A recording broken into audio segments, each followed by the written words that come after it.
Hi, my name's John. Today we're going to take a couple minutes to learn about coins.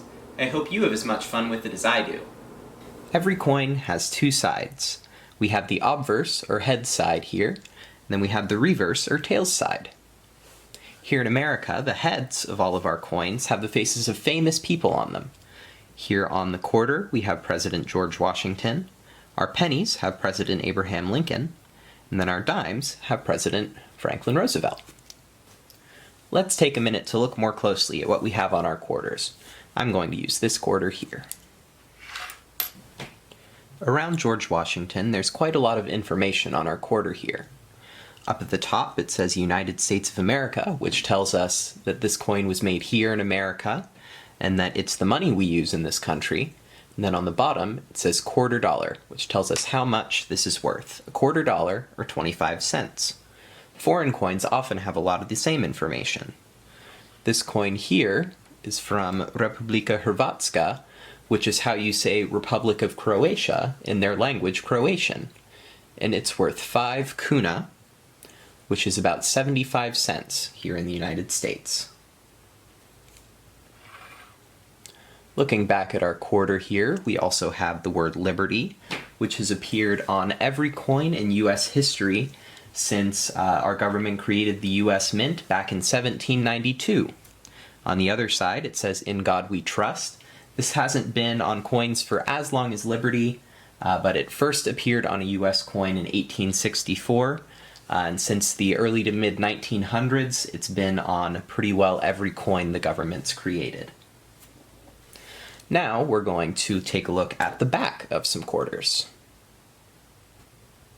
The back of your quarter might have a couple different things on it. Some have the traditional eagle, some are to represent states, like these ones here. We have Vermont and Nebraska. Your quarter could also have a national park on it. This one here is for Bombay Hook in Delaware, and this one here is for the Grand Canyon in Arizona. The next thing we're going to look at is one of my favorite things on coins. Okay, so here in front of us I have a couple different stacks of coins. I wonder if any of you can guess what each stack has in common. It's the edges of the coins. Here on the half dollar, the quarter, and the dime, we have a reeded edge, and that's what we call all those little tiny grooves that are all around the side. Our nickels and our pennies have a smooth edge, so we don't have reeds or anything else. It's just a regular edge on the coin. The last kind of edge a coin can have is what's called an engraved edge, and that means that there's an inscription right into the side of the coin. Instead of putting it on the front of the coin like we had with our quarter we were looking at, this dollar coin has "In God We Trust" and the year 2007 when it was made stamped into the side. The last thing we're going to look at on our coins is where they were made here in America.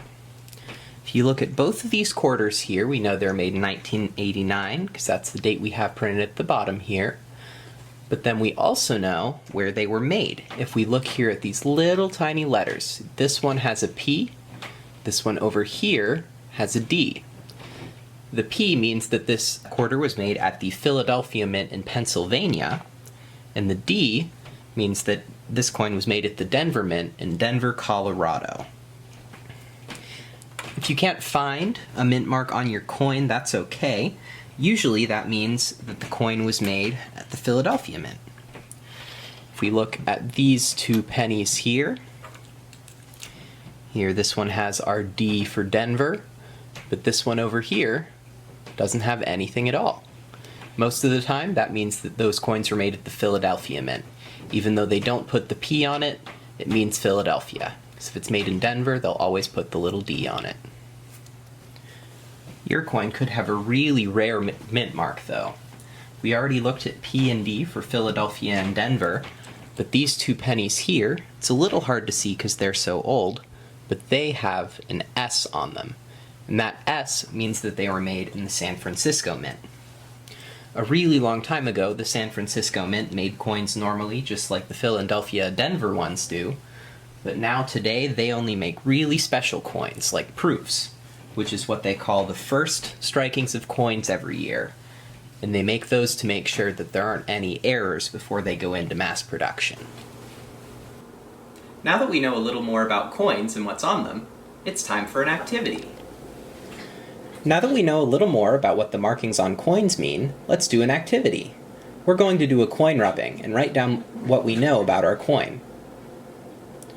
To make your coin rubbing, all you'll need is a coin, a piece of paper, and a pencil. Make sure you're using a regular pencil because a mechanical pencil or a pen won't work very well. First, you're going to put your coin under the paper.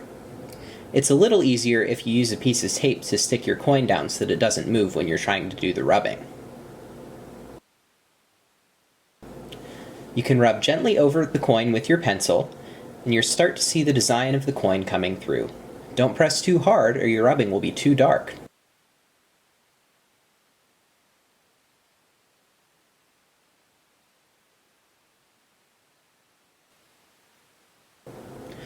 Now, let's flip over our coins and make a rubbing of the other side.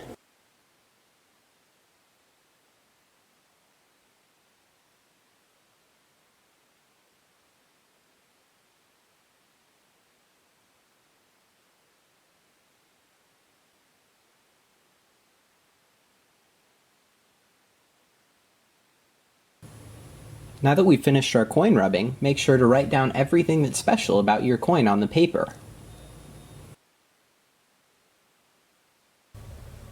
Thanks for joining me today to learn about coins.